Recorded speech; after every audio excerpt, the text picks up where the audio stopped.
Aujourd'hui, on va voir du coup l'installation et la configuration d'un IDE, donc c'est un environnement de travail pour développeurs. Moi, je vais utiliser PyCharm parce que c'est celui que j'utilise le plus souvent et qui est assez pratique lorsqu'on fait du Python. Mais il y en a un qui est assez populaire qui est VS Code, mais vu que je ne le maîtrise pas assez, je vais pas faire de vidéo là-dessus.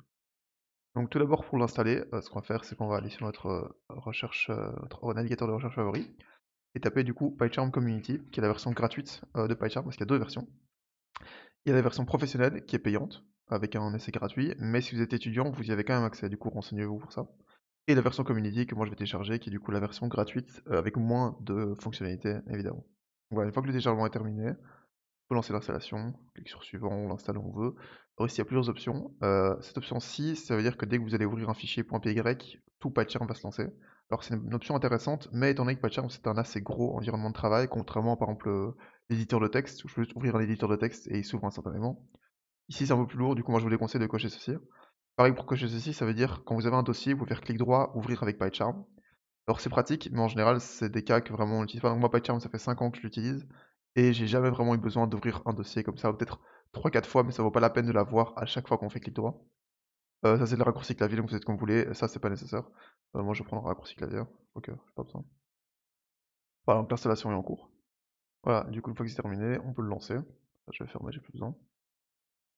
Du coup il faut évidemment lire les conditions d'utilisation. Moi j'avais déjà installé, mais du coup je vais importer mes paramètres. Voilà, on se retrouve sur cette page-ci. Alors à savoir que si vous êtes sur Linux, je vous conseille d'aller voir dans les options ici. Il y a une option pour ajouter, donc c'est en anglais Add Desktop Entry. Ça permet de rajouter une option pour pouvoir le retrouver quand vous cherchez le programme, plutôt que de devoir lancer un terminal pour le démarrer. Sur Windows, c'est pas nécessaire. Du coup on est sur ce menu-là, et du coup on a plusieurs options. Vous pouvez faire le tour, moi j'ai jamais fait. Soit créer un projet, soit en ouvrir, soit l'obtenir forme VCS. Donc VCS, c'est Version Control System, donc système de contrôle de version. En réalité, c'est GitHub. C'est-à-dire que si vous avez vu mes vidéos sur GitHub et que vous êtes un professionnel de GitHub, vous pouvez maintenant utiliser ça. Sinon, vous pouvez faire un nouveau projet et là, ça va créer un dossier sur l'ordinateur local. Mais nous, vu qu'on veut synchroniser tout avec notre dossier GitHub, on va utiliser cette option-ci. Alors du coup, ici, on a plusieurs options. On peut soit mettre un lien directement, soit connecter notre compte GitHub. Et donc, ça va ouvrir un navigateur.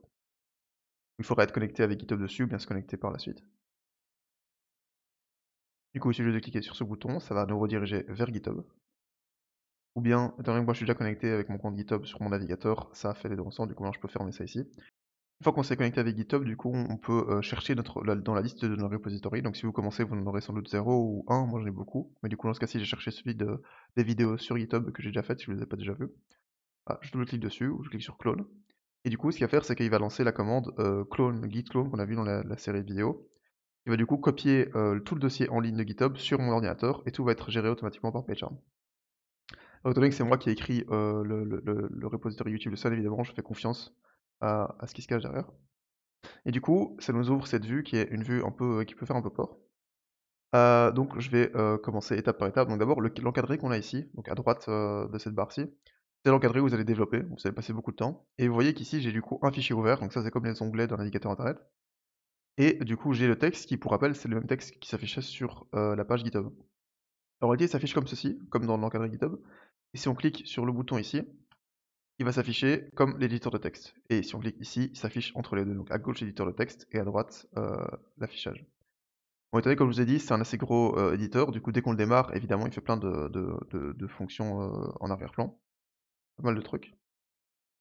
Du coup, maintenant, ce qui nous intéresse ici, c'est la partie à gauche de cette barre.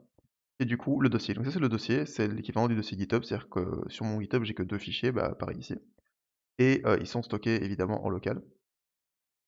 C'est-à-dire que voilà, si je prends ce dossier-ci, vous voyez que c'est le même. Alors il y a juste le point .git qui correspond aux données de GitHub et le point .ida qui correspond aux paramètres de la configuration de l'environnement de travail.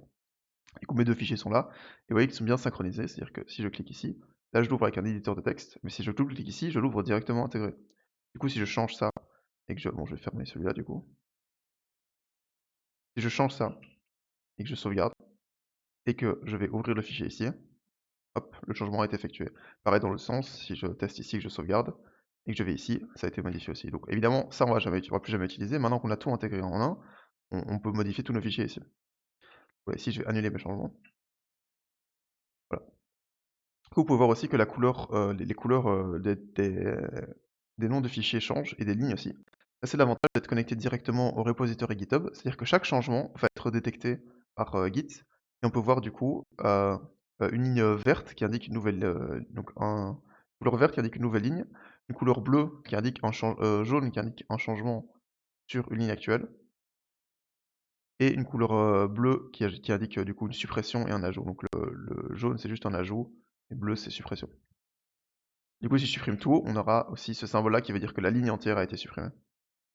Et du coup l'avantage c'est que si imaginons que j'ai fait plein de changements, j'ai tout supprimé, ce que je peux faire c'est faire clic droit, aller dans Git et du coup qui n'apparaît uniquement que si le dossier, sur votre ordinateur est synchronisé avec GitHub et on peut faire rollback qui va du coup, remettre tous les changements comme ce qu'ils sont sur internet, donc sur GitHub.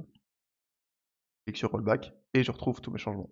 Alors ça met un peu de temps à charger et aussi du coup, pour voir, quels fichiers ont été changés, s'ils ont leur nom en bleu, ça veut dire qu'ils ont été changés, s'ils ont leur nom en blanc, c'est-à-dire qu'ils n'ont pas été changés et alors si je crée un fichier, un autre fichier, test2, le nom sera en vert parce que du coup c'est un nouveau fichier qui n'a pas encore été, envoyé sur GitHub.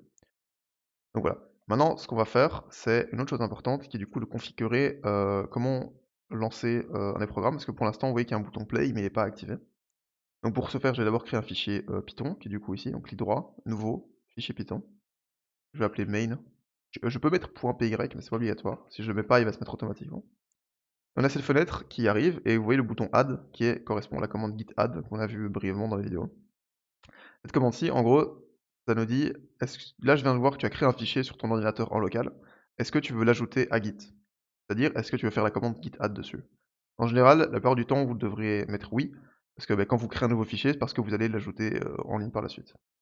Donc depuis PyCharm, ça s'est fait automatiquement, mais si par exemple je crée un nouveau fichier ici, le test 3, et que je reviens ici, hop, ici il sera en rouge. Ça veut dire que il existe, mais il n'est pas pris en compte par Git. C'est-à-dire que si je voudrais faire clic droit, Git et l'ajouter. Mais on va pas faire ça. D'ailleurs, je vais le supprimer. Du coup, on a ce fichier mail.py et maintenant du coup, on voit qu'on a déjà fait plusieurs modifications avec par rapport à Git. Donc ce qu'on va faire, c'est qu'on peut ouvrir le terminal. Alors certes, il y a une intégration Git, mais je préfère passer par le terminal.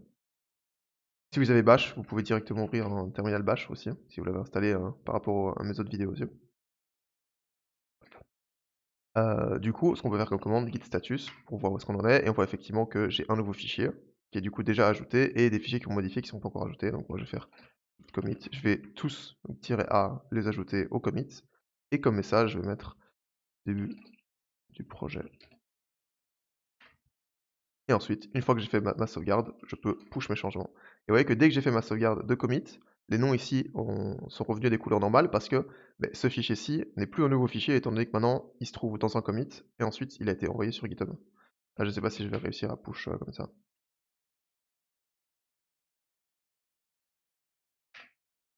Ok, je peux pas. Donc on va passer par la commande git pour faire, ou bien carrément ici, on a les options git directement, qui est la petite flèche verte pour push. Et pour faire ça, j'ai besoin d'être connecté, d'avoir synchronisé mon GitHub et PyCharm du coup. Et comme ça, il sait où push et il sait avec quel pseudo, etc. Voilà. Donc une fois que c'est fait, maintenant on a vu du coup la composante de gauche, on a vu le nom des fichiers, etc. La composante de droite, et du coup l'éditeur de texte dans le fichier. Et maintenant on voit que du coup ce fichier main.py il a une petite icône de Python et on voit en bas à droite qu'on a Python 3.9 qui est défini. C'est-à-dire que si j'écris du texte ici, Python va le lire et va du coup l'interpréter sans l'exécuter directement, mais c'est-à-dire que si je commence à écrire par exemple print, et du coup la commande pour afficher en Python, ben, il me propose déjà plein de choses. Et du coup, j'ai qu'à appuyer soit sur Enter, soit sur Tab. Et une fois que mon IDE aura arrêté de charger, comme je l'ai dit, c'est une idée assez lourde. Donc imaginez qu'à chaque fois vous ouvrez un fichier Python pour faire une modification de code, vous devez vous taper 10 minutes de chargement. Donc maintenant on va écrire quelques lignes de code, on print Hello World. Et maintenant on se dit bah ok j'aimerais bien l'exécuter. Alors il y a plein de façons de le faire. Ce qu'on peut faire, c'est que normalement si on fait clic droit, on aura une option pour exécuter ce fichier-ci. Mais pour l'instant on n'en a pas parce que le bouton play est grisé, parce qu'en fait PyCharm ne sait pas quel fichier on va exécuter.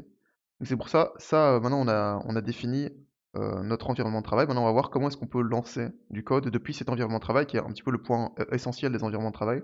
C'est-à-dire que je pourrais ouvrir mon dossier et modifier mon fichier avec mon éditeur de texte,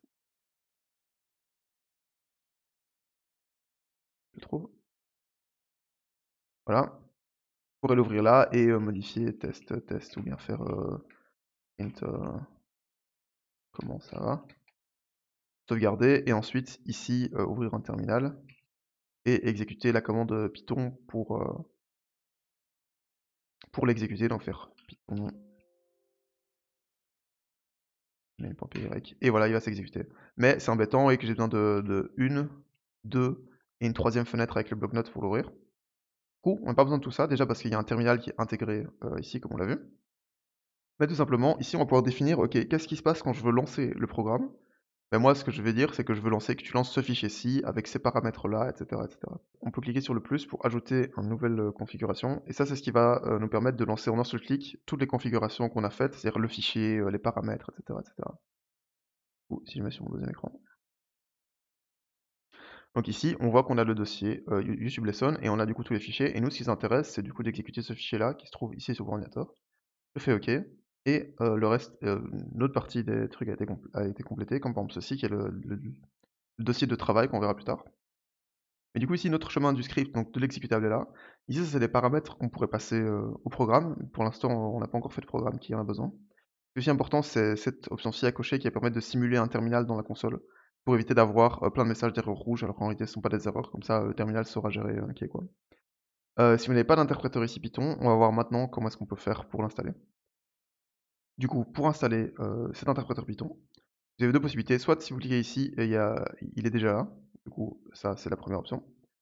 La deuxième option, c'est, si jamais vous pouvez cliquer ici et faire ajouter un nouvel interpréteur et vous allez pouvoir, regarder dans la liste des interpréteurs que vous avez déjà. Si vous n'en avez pas, alors là, on va voir la troisième option et du coup d'ouvrir le Microsoft Store, qui est assez pratique, qu'on a vu dans la vidéo pour Bash, qui nous est très utile pour installer des programmes au final. Et ici, on peut taper Python tout simplement pour l'installer. Pas besoin d'ouvrir un navigateur, d'aller chercher la version, de télécharger, d'exécuter. On peut prendre la version qu'on veut. Je vais prendre celle-ci, mais il me semble que je l'ai déjà, du coup je pourrais pas l'installer. Normalement, il y aura un grand bouton pour obtenir. Ah voilà, obtenir. Et moi, si vous n'êtes pas connecté à votre compte Microsoft, il va vouloir vous demander de vous connecter.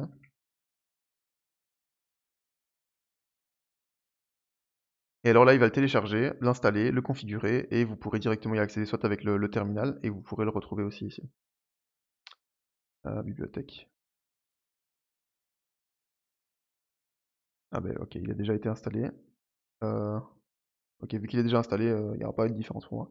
Et normalement, avec ça, du coup, vous pourrez le retrouver ici. J'ai Python 3.10, j'en ai même deux. Je sais pas pourquoi. Je pense que c'est celui-là qui du coup s'est installé.